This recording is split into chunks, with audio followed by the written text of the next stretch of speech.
and we're one of the last sessions of the whole festival. It's great to see you all here, and of course we acknowledge, along with Words on the Waves, that we are meeting today on the lands of the Darkinjung people.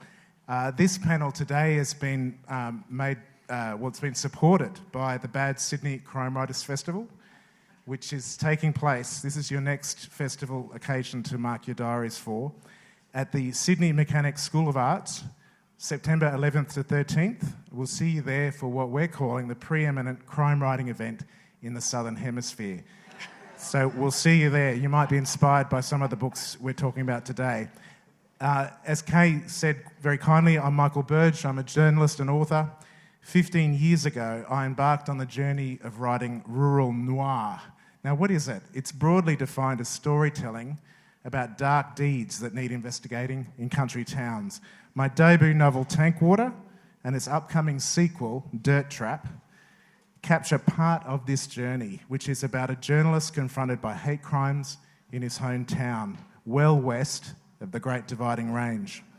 Now, journalists are not spies. We're not necessarily spies. In certain situations, though, we get treated as though we're involved in espionage.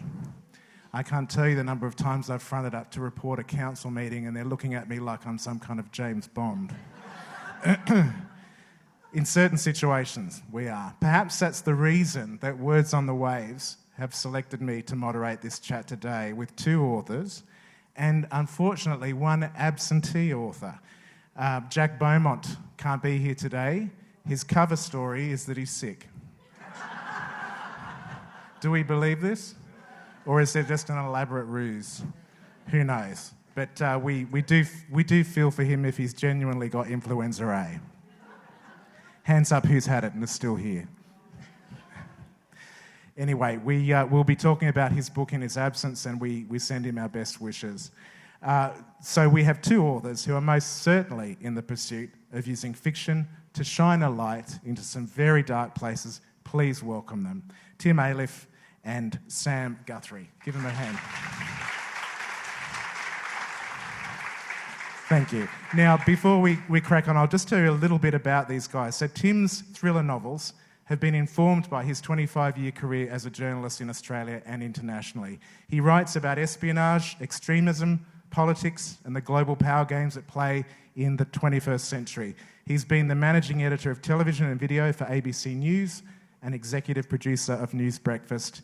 He's the author of the John Bailey series, including The Greater Good, State of Fear, The Enemy Within, Killer, Traitor, Spy, and his most recent book, The Wrong Man. So please give him another welcome.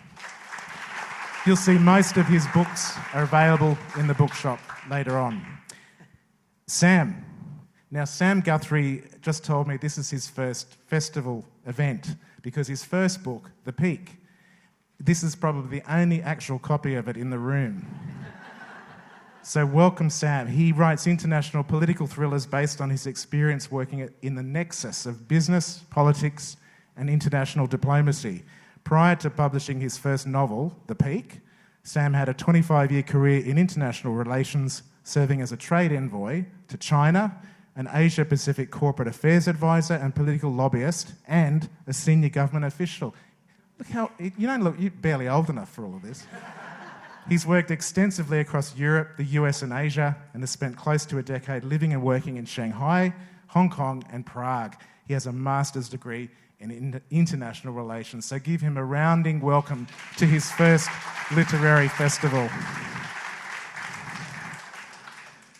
Now, gentlemen, I have a series of questions here which I've marked up because I was going to ask some of Jack, but I'm going to share these questions out to both of you. The first part of my questions I've labelled with that pretty common espionage spy term, coming in from the cold. This one I'm going to throw to you first, Sam. Are you here to tell us that the way to have a career in crime and espionage fiction is to give up the game and write about it instead? I mean, in what sense have you just come in from the cold? Yes, that's a very good question. But first, thank you everyone for coming. This is my first festival, and I have an expectation that every festival after this we will have some sort of beach scenic views like this. So the tone is set very high. It was a very hard decision for me in many ways because I've had to leave government in order to write this book. You can't write a book like this with the sort of subject matter that it has and keep on working as a senior government official. Why? What would they do to you? Well, I mean, you as many senior officials do, I had a certain level of clearance. You work very closely with ministers, and there's a view that, you know, as a public servant or as someone working with a minister, you need to do nothing that embarrasses them. Right. That's not a comment on the quality of the writing, but it's certainly some of the issues that we get into. So yeah, in many ways, I feel like I've come into the cold from my former employees, but into the sort of warm embrace of hopefully an engaged readership. Right. Well, excellent. Now, Tim, you've got I'd imagine, a slightly different take on this because you're a journalist, like I am. You know, you're writing crime fiction. You've also written a lot of espionage, thriller, psychological stuff. This endless chase between the police and journos and the truth. Have you had to give up your day job in order to get away with all of this in fiction, or are you still doing it? I have given up my day job, but I think it's because I got sick of it, to be honest with you. No, my day job, 25 years in journalism, was a good stint for me, and it was actually like research for these books. And I always say with all of my books, everything in them either has happened, will happen, or could happen. But as a journalist, I quickly moved into television journalism, and I love, you know, the power of storytelling, and particularly through television. And the closest I get to that is writing fiction, because you're creating an experience for your reader, for the audience. So it was quite liberating, really, when I first started writing the books. I was putting a lot of stuff in there that I wasn't allowed to report, you know. But because the rules of journalism are pretty simple, it's got to be true. It's got to be, you know, double sourced. You've got to have, you know, facts backing up everything. Well, sometimes there are things that you know to be true, but you just can't stack up, or you've been told something and there's enough truth in it, but not for a story, but it makes a hell of a thriller novel. Right. Well, the power of storytelling. Please give us a bit of a reading from your most recent book, The Wrong Man.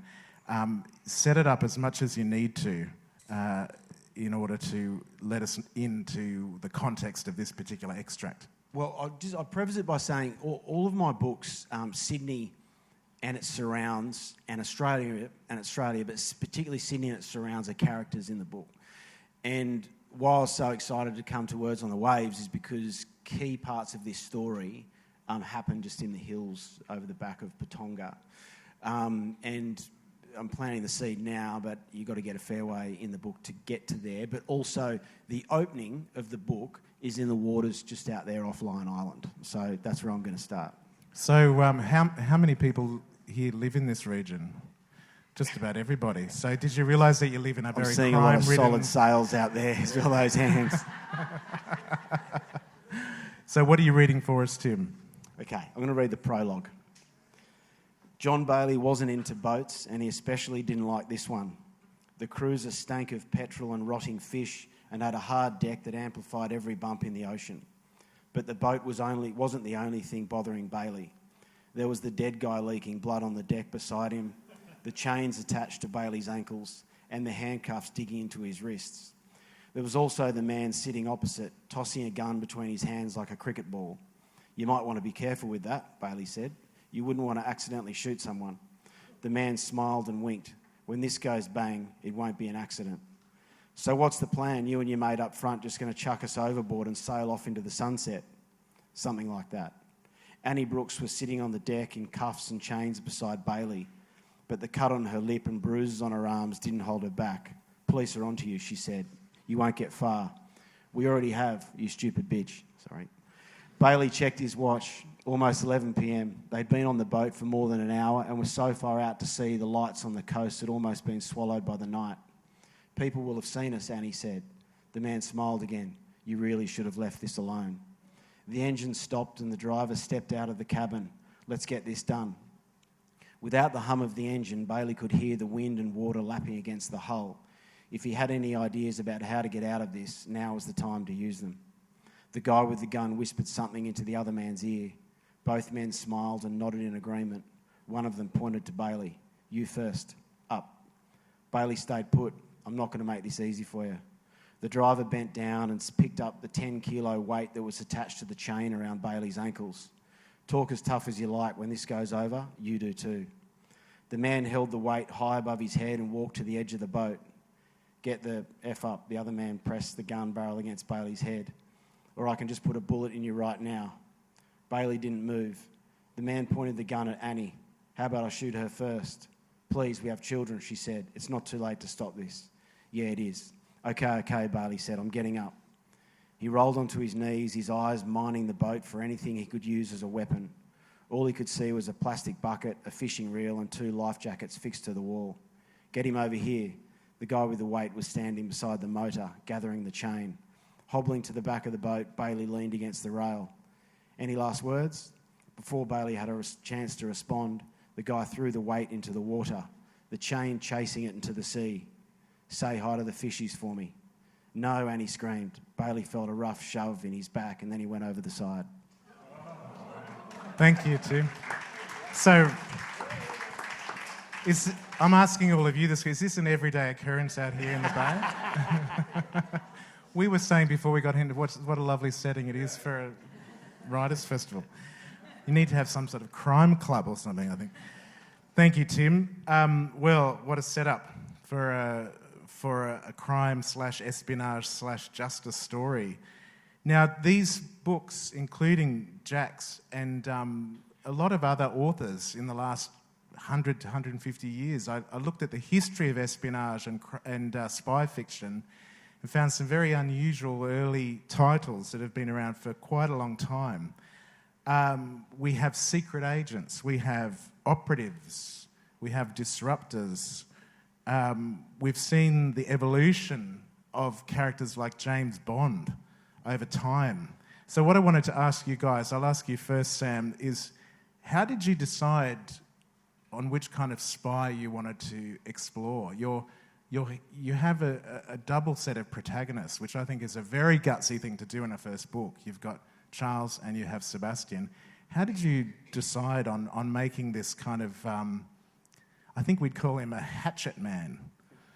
Yeah, so Charlie is a connoisseur of the dark arts, the political dark arts, and he's the one throughout the course of the novel that is trying to get to the bottom of why his friend Sebastian does an unspeakable thing in Parliament House. At the heart of this story, there's a love triangle, and it started back in 1997 during the handover of Hong Kong from British sovereignty to the sovereignty of the People's Republic of China. Back then, Sebastian and Charlie were best mates. They'd gone to school together, and they went over for the handover. They both fell in love with a young Chinese woman, and a love triangle formed, and it really tested the bounds of their friendship, of their loyalty, and it resulted in a betrayal that haunted all three of them for the rest of their lives. And so in the beginning of the book, we see Sebastian and Charlie in Parliament House, and Sebastian receives a note from Chloe's father. It's 3 words in Chinese, 做好了, meaning it's done. And then he does this unspeakable act. And across the next 24 hours, Charlie, this political operative, best friend who's always had the back of Sebastian, is trying to work out what the hell has Sebastian done? What's gone on? Why has he taken this act? And soon, ASIO come and knock on the door, and the aeroplanes stop flying and the lights go off, and suddenly he realises that we are leading very quickly to the end of the world as we know it. So my book is less about actual spies. It's more about people who are compromised by spies. I'm really interested in the individual and how they are overwhelmed in that sort of existence. And my last job but one in government, I was Deputy Consul General in the consulate in Hong Kong during the protests, the Hong Kong protests. And a lot of this, how do you manoeuvre yourself when you're something of a public figure or a government figure, and the opportunities to be compromised by foreign governments, by other players, is a part of your everyday experience. And so I was very interested in that personal experience. How do you deal with being compromised and betrayal and walking away from everything that you love? What will make you do that? So less spies, more people spied upon, perhaps, or manipulated by spies.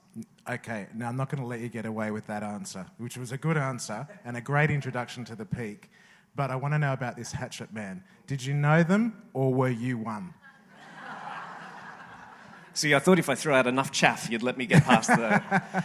I have lived and worked a great deal with hatchet men. I saw hatchet men on a regular basis when I was advising ministers. I don't consider myself a hatchet man, but I've seen, particularly in the foreign affairs portfolio, hatchet people who will prioritise the political outcome over what I would see as the national interest in our foreign affairs. People who are still playing university politics whilst in the halls of Parliament House. So to have a bit of a crack at them on the way through was great motivation. Fantastic. Bit of a revenge story by the sounds.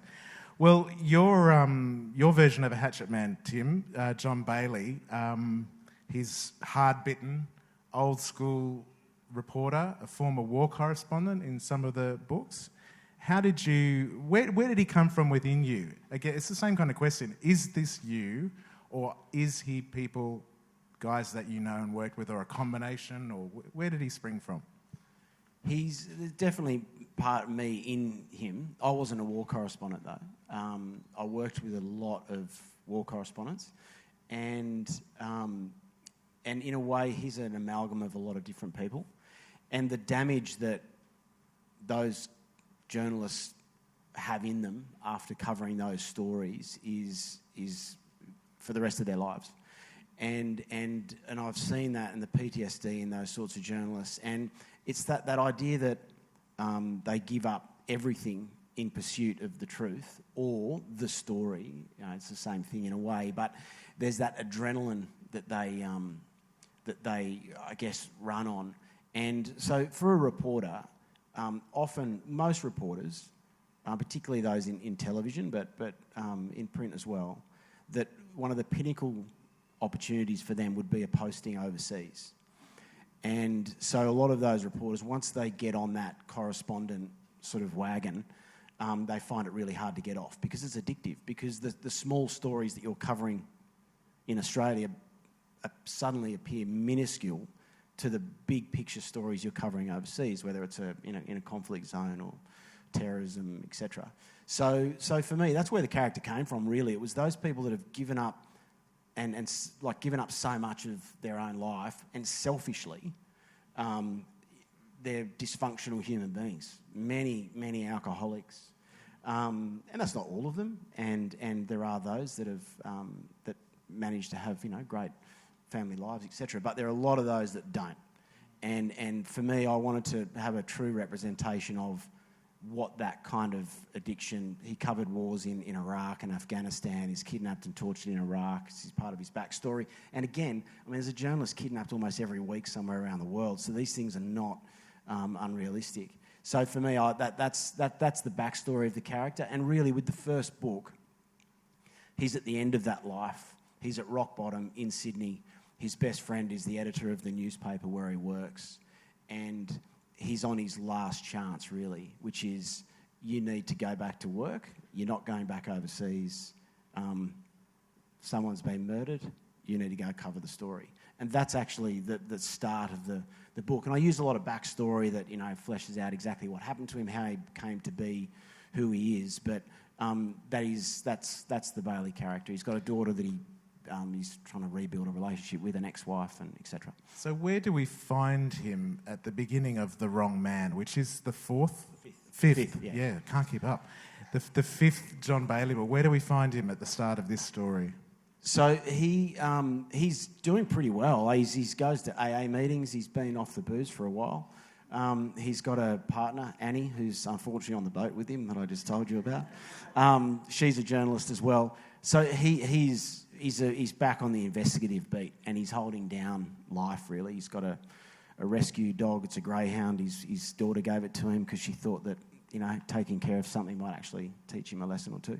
So he at the start of this book, I'll just give you the quick synopsis in a way of the book, really, which is Detective Holly Sutton is a young Northern Beaches detective called to the scene of a brutal murder in Palm Beach, just over there, and the body of this woman has been staged effectively to be found in this way, and pictures were put on social media, and so Holly Sutton is the detective who arrives there. John Bailey, meantime, discovers an old case file at his ex-girlfriend's place, a detective who's no longer with us, and discovers a link between a serial killer that had been put away for murders over a decade earlier and the latest murder at Palm Beach. So while Bailey's trying to figure out that link and whether there's either a copycat out there or this person is involved somehow, Detective Holly Sutton is on the case, and their two kind of investigations collide. Wonderful. Now, it's murder is wonderful. Yes, yeah. You can tell I love crime and espionage writing. Sam, let's hear a bit from the Peak. And speaking of peaks, I'm going to have to get a peaked cap out to block that fantastic lighting. I think as an operative, Sam's already proven a couple of things to me. When we got up here, I said, where do you want to sit, mate? He goes, no, you sit here. You sit here. He's over here in the shade. And so if one of us is a spook up here, I can tell you. If I fall asleep, you probably won't notice. Yeah. See if you can keep me awake, Sam. All right, Set it up for us. I will do my best, and I'm happy to swap seats at any point during it. Oh, yeah, of course, yeah. This is, in writing this book, there's certainly a lot of sort of twists and turns and revelations that occur throughout it, so it's actually quite hard to work out what to read to you and not give stuff away, because I want you to read it all. So I'll just start with the first paragraph, and it sort of gives you a sense of how we kick off. Of course, this is the first of what we hear of the 24 hours that the book is based on. So chapter 1, and this is from the viewpoint of Charlie. So now I'll tell you what happened as best I can. No spin, no agenda. If I get something wrong, it's not because I'm being evasive or trying to protect Sebastian. It's simply because I don't understand what happened today either. I don't understand why there's police tape around his office, why his wife has been sedated, or why the lights no longer work. I'm sitting here by torchlight with a yellow lawyer's pad trying to craft a statement about the unthinkable, but I'm still not sure myself what has occurred. This all just happened today. In fact, it's happening now. It's happening to us, and I'm writing what I know to explain as best I can what Sebastian has done and why tomorrow when you wake up, it will be the end of the world. Wow. What a setup. What a setup. Thank you, Sam. Now, writing suspense. They say, I don't know who they are, but a lot of people say that crime fiction, that crime writers, that we write crime in order to see justice delivered where it might otherwise not be. And I think there is a lot of truth in that, but it posed the question to me, which is what I'm going to put to you guys, is why is spy or espionage fiction written? You answer that one first, Tim. Why is it a genre even? I think in the same way that with crime, if you're reading about crime, it's not happening to you, but it's there, and you're I guess in a way, what's the word? Titillated by it? I don't know, but it's there. It's not happening to you, so it's almost like the bogeyman, and so people are fixated about that. I think with thrillers, that the world is a shrinking place. And I think that what's happening in Russia or the US, parts of Europe, now does have a direct impact on us in some way. So I think there's a real interest in the world, or in the reading world, around like what really makes the world go around. Where's the power sit? How are these decisions made? And I think that's where spy thriller fiction comes in, because it kind of lifts the lid on the grey world, and I find that interesting. Is why I write about it, because that you talked about the compromise of people. How, and when you hear about the word agent, I mean, an agent is not like an intelligence officer. The agent is the person who's recruited. And the Russians have a word for this. It's the kompromit, which is the compromise, and that's how they get you. So the way, it's not necessarily bad people doing bad things. Sometimes it's good people being forced to do bad things. And that's where that idea of the grey world comes in. That's where the compromise and where power games kind of sit. And all governments are doing this. Like, we're doing it. You know, we were caught out spying in East Timor, that you'd remember. This is the way the world has always worked. And I think, you know, people like John le Carre, Graham Greene, some of the really early front runners on this stuff, but what they did was shine a light on this sort of grey matter that was out there, and we're all, I guess, following their footsteps. So you're at a different stage of your writing career, Sam, with The Peak. Can you show us a little bit behind the veil of the conversations, the discussions, either with yourself or with a publisher or agent, about what led to the green lighting of The Peak as an Australian spy thriller novel? Yeah, that's a really interesting question, because it was a bit of a journey. I think you know, so many of us who are writing in this genre will always go to the le Carre in particular, and the Graham Greene, absolutely fabulous, Len Dayton. And there's modern day great authors in addition to Tim and I. There's the likes of Charles Cumming, who is absolutely fabulous, and the Slow Horses, which we all love. One of the things that strikes me a bit, though, is that there's still an awful lot of writing about the Cold War. There's a lot of writing that goes in about what's sort of happened in the Middle East in the early 2000s, and all of that's still relevant, and the world is still shaped by the Cold War and the fallout from that. But in terms of the real challenge and sort of competition that's going to shape the next 100 years, it's going to be the US-China. And what is happening in that, what the stages of that competition is happening in our very neighbourhood. It's happening in our waters, sometimes really close to our waters, when Chinese ships are going around the side of the nation. And so I think that, you know, given I like Tim, all the places in this, it's set in Beijing, it's set in Hong Kong, it's set in Shanghai. I've lived in these places, and I've worked there, and I've spent a lot of time there. I think that HarperCollins were interested in bringing that new lens to a genre and giving it some, you know, very up-to-the-minute contemporary focus and on the region and on the issues in the region.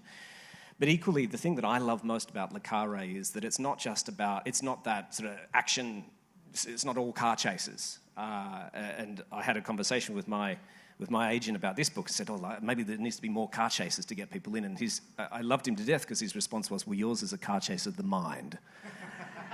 Which is utterly pretentious, but you got to love it. But what le Carre did so well was to tell these stories, to educate people on these big global issues. But he did it through the guise of an individual, one character, often a flawed character, and telling that flawed character story. Graham Greene did it also so very, very well. And that was the story that I wanted to show, because these great things about China and the US and Australia's role in that's not something that might happen soon in the future. That is something, to Tim's point, that's happening right now.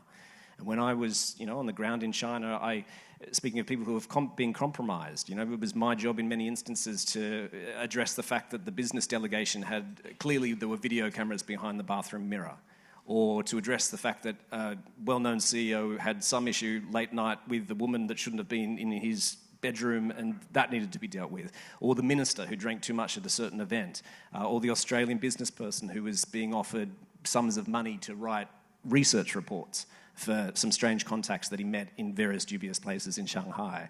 So that this stuff is actually happening right now, and there's stories to tell about it right now. I love the Cold War, and I love all of that, but I think that our opportunity is to create a genre in Australia telling these sort of current stories. Yeah.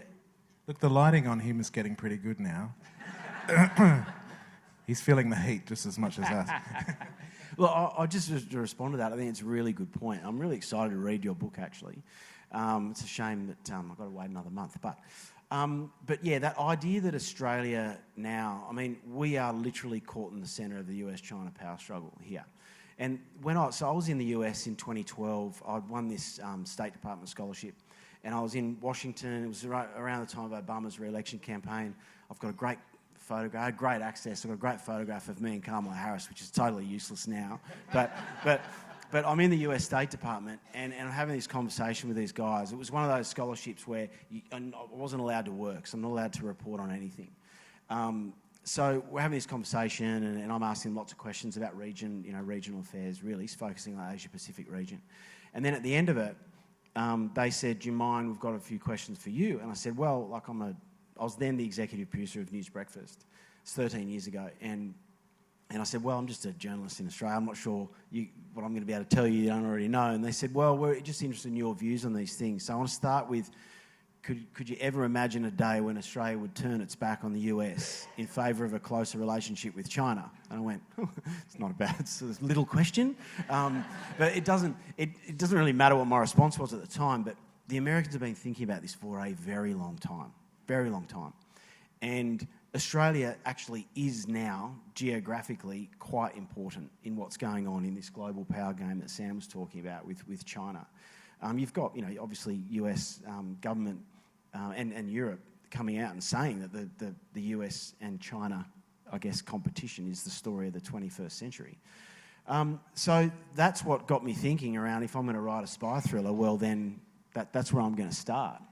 And I wanted to write books set in Australia, and now I had a really good hook because we are that important. What happens here affects us here. We'll talk a bit more about that in a minute, because I found a very interesting article in The Conversation written last year about this very issue and the impact of real-world espionage on fiction in Australia. But before we do that, we're going to hear, let me tell you a little bit about Jack Beaumont.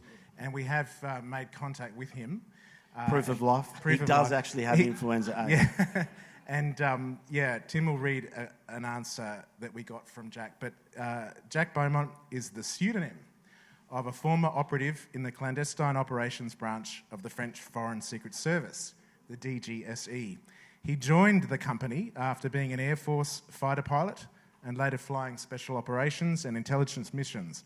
His background gives his work, including The Frenchman and his most recent book, Dark Arena, and the upcoming Liar's Game, a level of authenticity that few other spy thrillers have been able to achieve. Now, these books are available at the bookshop today, but what message did he entrust you with, and was it coded? I just said to him,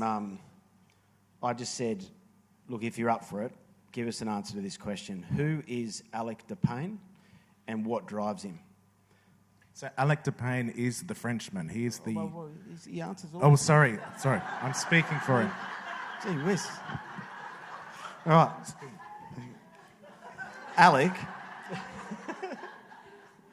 Ayliffe is the main character of the series. Thank you, Jack. He begins. But he's also a reflection of myself. I originally wrote the first book as a form of therapy to help me cope with PTSD of my years as a clandestine operative in the DGSE. Because I wrote with those intentions, I wanted to highlight the impact that being married has in that line of work and the consequences, something rarely depicted in this genre. So what drives Ayliffe is his struggle to preserve his family and his mental health while leading high-risk offensive missions. Well, thank you in absentia.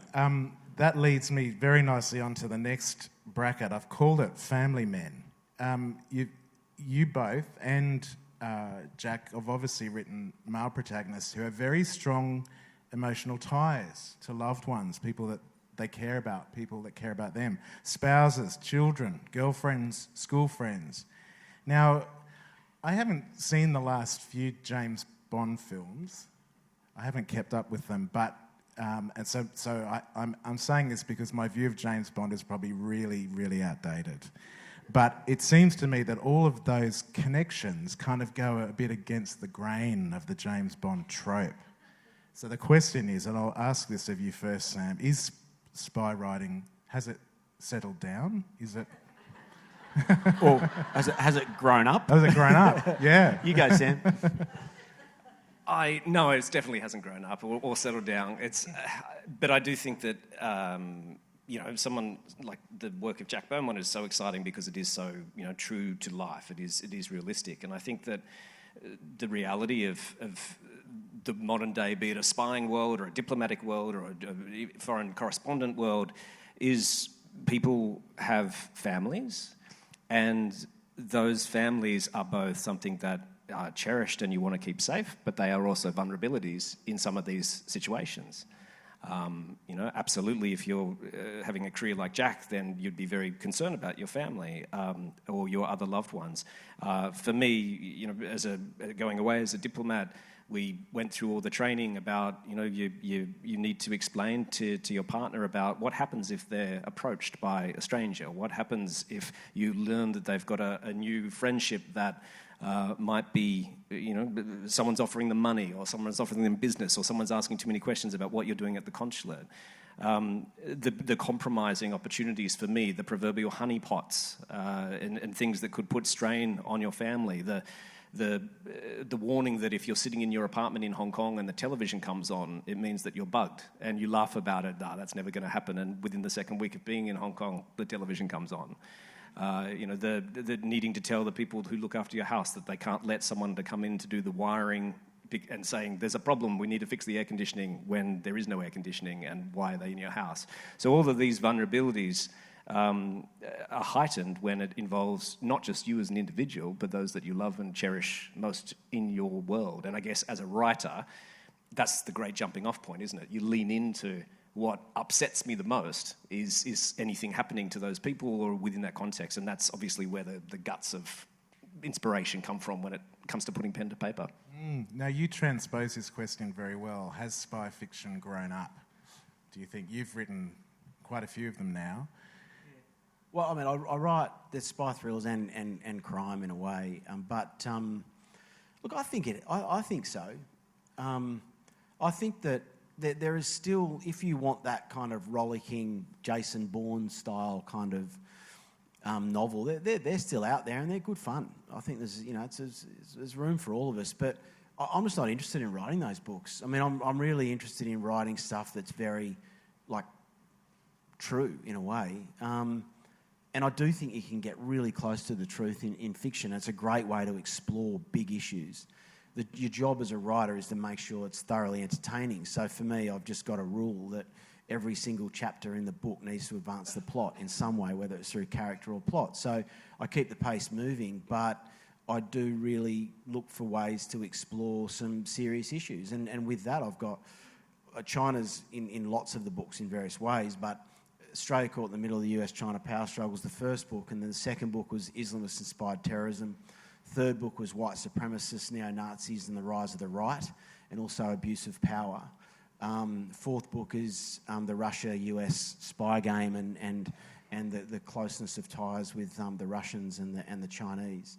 And then this book is probably my closest in a way to a straight crime novel, but it does have the international kind of espionage angle in it as well through one of the characters who's a defence contractor. But it's actually about exploring the far right of misogyny and the incel movement, and how, and I do write a lot about social media as well, and how it's literally the cancer on democracy.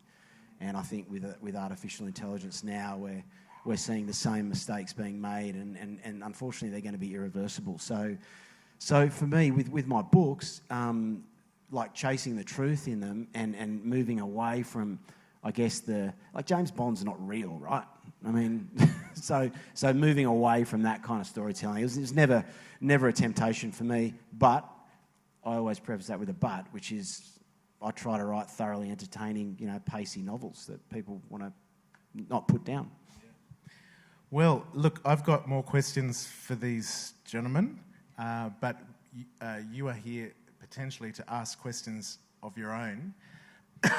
Before we do that, though, I'm going to give you all a lesson in how to work out your spy name. Just bear with me. So think of your questions. Remember, we want genuine questions. If you've got a comment, that's perfectly legitimate, but I'd like you to buy the book and make that comment as you're passing the copy of that book across to one of these guys and get it signed. But here we go. Working out your spy code name. So we'll do this with you first, Sam. So the first letter of your first name and what's the month that you were born in? November. November. So you are Dark Jaguar.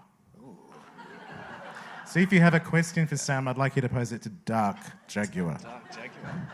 It sounds more like an interpretive dance, but yeah. I'm just going to... There's plenty of time for that. Dark Jaguar. Now, so the first letter of your name we know, Tim, but let me just find my little code again. So the month that you were born in. I'm a bit afraid to say now, but January. January? Is that real? That's real. You just guess? No. Okay. So we have Blue Danger. Blue Danger. Blue Danger. Now, just to play along, I better do myself. I am Big Ghost. Big Ghost, all right. Okay. Right. So think of your questions, pose it to Blue Danger, Dark Jaguar, and you're not asking me anything. If you want to know your spy name, I'll tell you later on. Hello, now, say again? Did I interrupt myself? Sorry, bit of feedback. No, we've got a question. Oh, we've got a question. Just wait, I've got one more for these guys, so you all think of your questions. The rules is what I've called this. We deal with the end of the world in the peak. The fall of Paris is what Jack deals with in The Frenchman, and this routing of incels in The Wrong Man. I think the end of the world trumps all of that. It sort of does. I mean, the stakes can't really get higher, can they? Yeah. But my question... Not much of a sequel opportunity, though. Well, it depends on how it ends. The end of the universe. Depends on how it ends. My question is, are there any rules? Answer this for me first, Sam. Is it possible to go too far? Well, I mean, the less comedic thing is that I don't think I have. And I think that, and to be, a bit morbid about it, in the most recent defence review that was run by the Australian government, they've changed the time frame for a potential war to be within 10 years. So we've always worked on the basis that for preparations for war, the horizon towards it was somewhere beyond a 10-year radius. It's actually... In our region? In our region. A war that would involve Australia. So I've written something that, I wrote this book going to meetings in Parliament House. I was writing it on my phone, this was the stuff that I was engaged with on a regular basis. I've gone to the nth degree not to put anything, too classified or anything like that in it, but it's the stuff that it's dealing with is scarily true. And if we go down those sort of pathways, yeah, you could be talking about the end of the world, which is why, to Tim's great earlier point, this sort of books, this sort of getting into these sort of issues is about having a conversation about what's going on in our world, which everyone needs to be part of that conversation.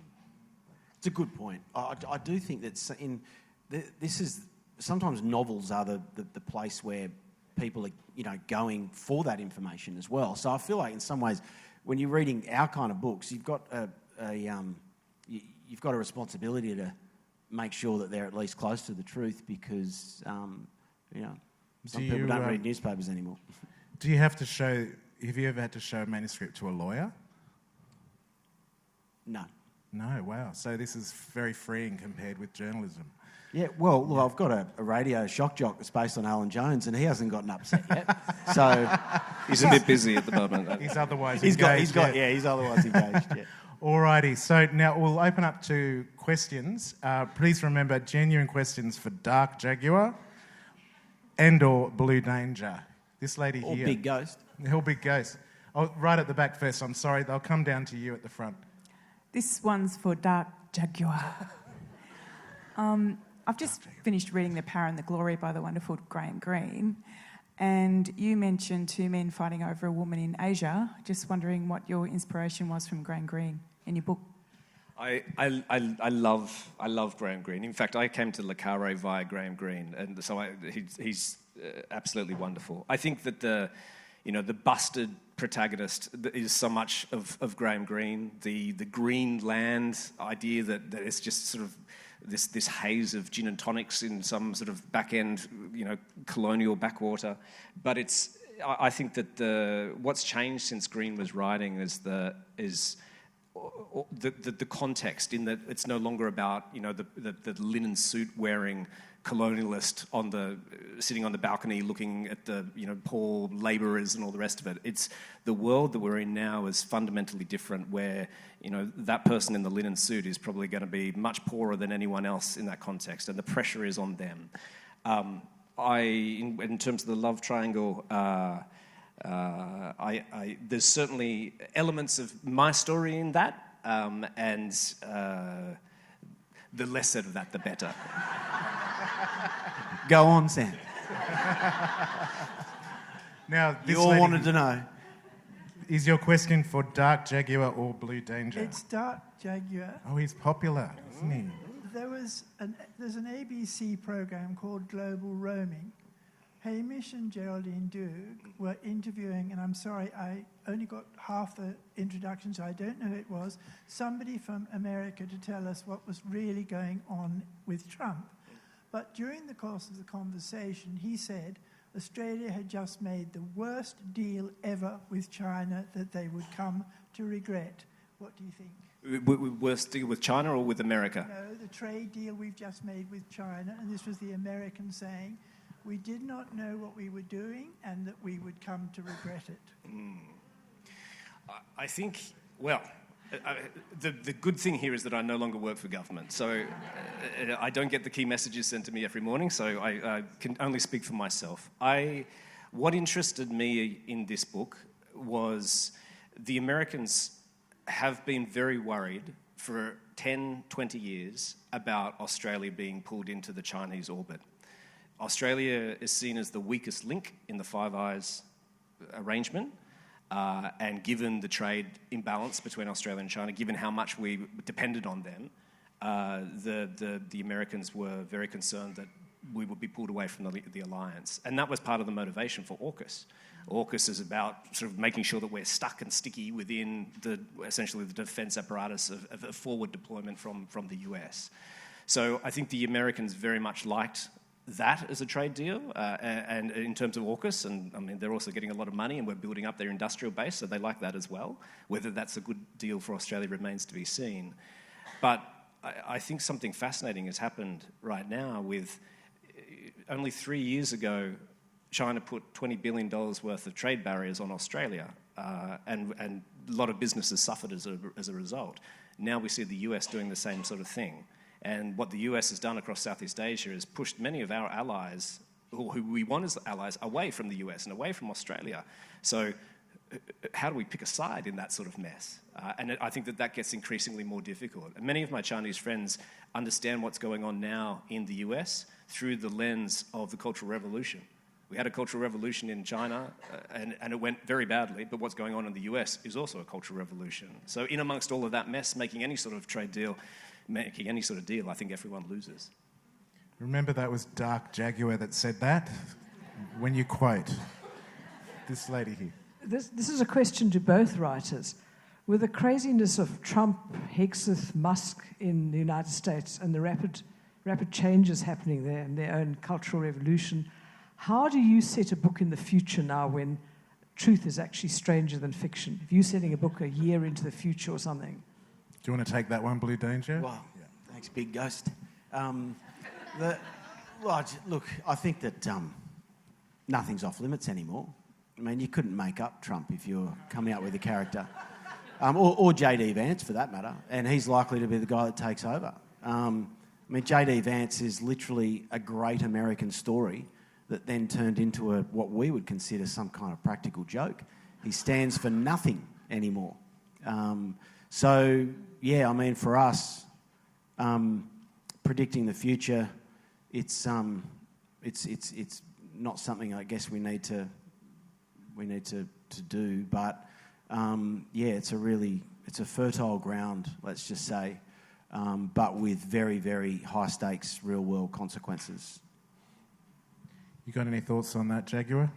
Only that I think it makes it a little hard. Like there's something happens in this book which I've been worried would happen before the book is released. You heard it here first. And on both we're all still here. Yeah, so. yes. On both counts, we're fortunate that it hasn't, and that's a very good thing. And hopefully, the book will sell more as a result. But I think it does make it, when you're trying to write into such uncertainty, and you want to be as realistic as I think both Tim and I try and be, and as close to the issues. When things can happen overnight that pulls the rug out of your feet, suddenly what you've spent the last 12 months writing could be out of date really quickly, and that is, I think, a risk in what we do. And I don't know how you grapple with that, Tim, but I think you need to bring other sort of levels of creativity to bind yourself. Yeah, you do, but there's also some things, like I agree with you entirely, but there's also some things that don't change. Like, so there's a guy in the AFP that I talk to who will give me some advice, and I said to him, all right, I've got to figure out a way to get these documents out of the Defence Department. And I've come up and I went through a couple of scenarios for him, and he's just listening. He goes, mate, if you're going to take some documents out of the Defence Department, you're going to walk them out. So why I'm saying that is that actually some of these things are quite simple. It is one person doing something of consequence, and I guess that's the real fear and danger with Trump, because he's got, the codes and his fingers on the trigger. Any other questions out there? Oh, this lady here. Hi, I've got an easy one.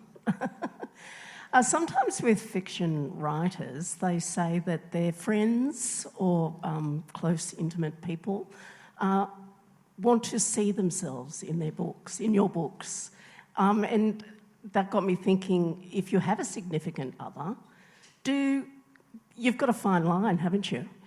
Do you include them, some of their characteristics in your books, or do you not? And how can you not offend your close other personal person? Good question. This is why you should be very careful around writers. Who wants to take that one first? Tim. Blue Jaguar. Look, I've had a lot of people claim that they're in my books. They're not, or they are, but you just never tell. Look, there's a detective character that was definitely part based in a way on my wife, particularly the way she looked. But that was, and some of her actions. But no, there's not a. It's safer not to do that. Is probably the simplest answer. But I do have a good friend who I've got in my very first book.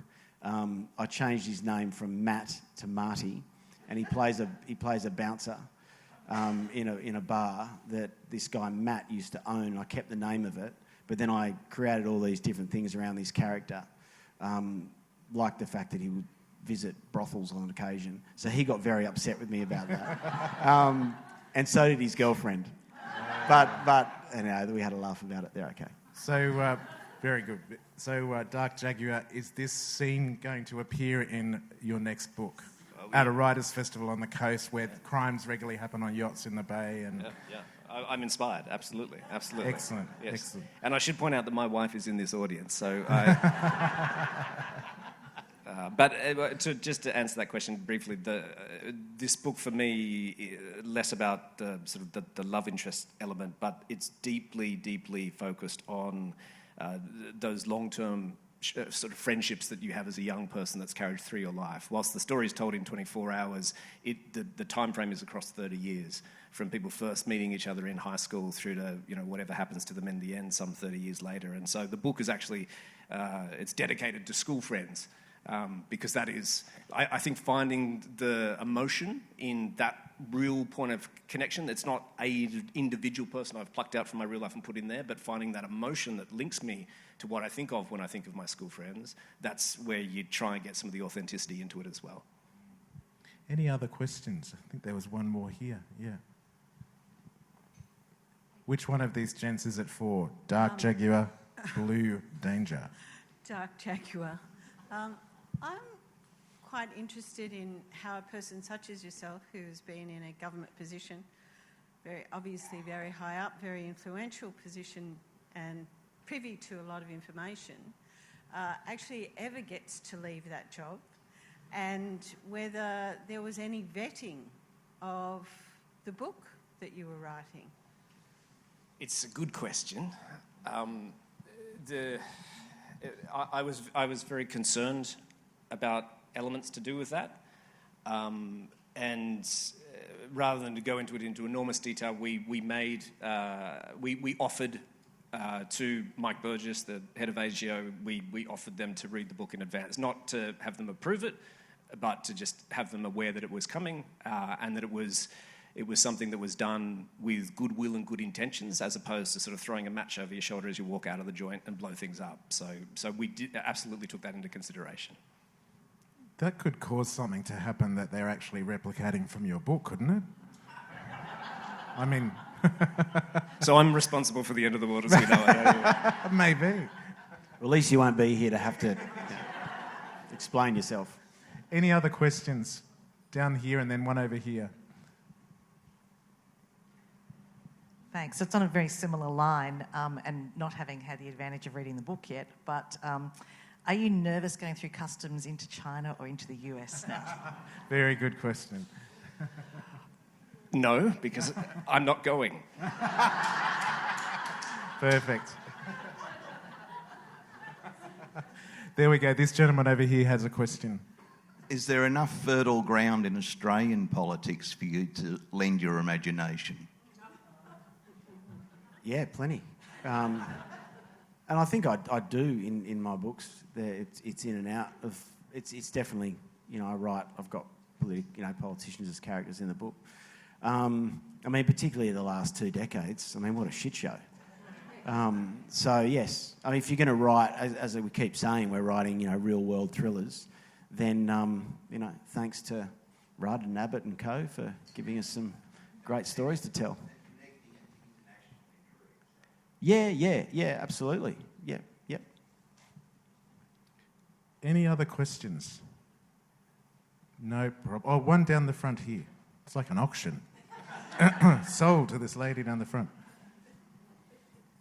Who's it for? Blue or... Sorry, dark Jaguars. I did ask you one last time we saw you. You were talking about an agent, wife or partner needing to be aware of how she might be approached. When there's children involved, how are they sort of protected? Or because if I was going to get to you, I wouldn't go through your wife, I'd go through the children. Well, I won't take that as a threat in any way. I think we better ask this lady's code name to keep you safe, or the kids safe. Look, yes, I think that's right. I think part of the discussions that are had before you go on a posting and things like that are, who is around the child. Scenarios about on the side of a sports field and who approaches either the child or you or the parent, the other parent of the child. But I was a diplomat. I wasn't a spy. And same thing, isn't it? And no comment. And I think that, we are served extremely well by particularly our diplomats who go into the sort of places like Tim's got in his novels, and they sign up knowing what they're navigating. And obviously the consulate or the embassy, they go to a lot of trouble in terms of telling you how you can best make your family safe, make yourself safe. But it goes back to the early point. There's always those vulnerabilities, and they're the things that you need to live when you're in these places. Otherwise, you wouldn't go or you wouldn't bring them. They need to live. But I think the thing that it's much less than like PTSD experience, but you never quite relax, and you're always to a degree stuck in your own head. Because there's things that you can talk to with your family, and there's things you can't talk to with your family. There's places you can tell them you've been, and there's places you can't tell them you've been. And so, all of that, where does that vulnerability bubbles up? It comes up. Well, yeah, I am worried about where my child is today. So yeah, but I can't fix it. Now, because you're going for a second bite there, I will cut you off because we're almost at time. But the conversations can continue.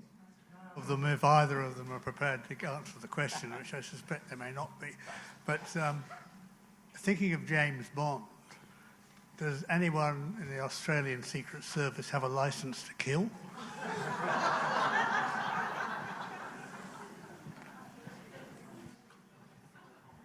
I detect a great reluctance to confirm or deny. I better get his spy name too. Nobody wants to be quoted on such matters. Yes. Very, very good question. Now, listen, we're almost at time, but the conversation will continue at the signing desk. The bookshop has copies of Jack's book, both of his books, all of Tim's books. We don't have any copies of The Peak because it's out on July the 2nd. But we do have a postcard which you may take either from Sam or from the booksellers. It has a QR code on it. That QR code, you scan it with your phone cam, that will get you through to a free first chapter of The Peak. It will also get you through to the pre-ordering site for this particular book. So get in while they're going. I'm sure it'll go to a reprint pretty damn quickly. Before we leave and thank these gentlemen, I will also want to thank the festival Words on the Waves, most particularly all the volunteers. There are so many volunteers in and around this festival. Give them a big hand because they take great care of things running to time. They take care of authors and moderators, and they also take care of all of you. So thank you to the volunteers. And please give these two a round of applause for their work today. Thank you. And please, one more plug for Bad Sydney Crime Writers Festival, September 11th to 13th at the Sydney Mechanics School of Arts. I will see you there, and no doubt will one or both of these gentlemen under their code name or not. Thank you, Michael, as well. And that was a great way to finish the festival. Thank you so much on behalf of the board and the committee for coming along and supporting Words on the Waves for our 5th year.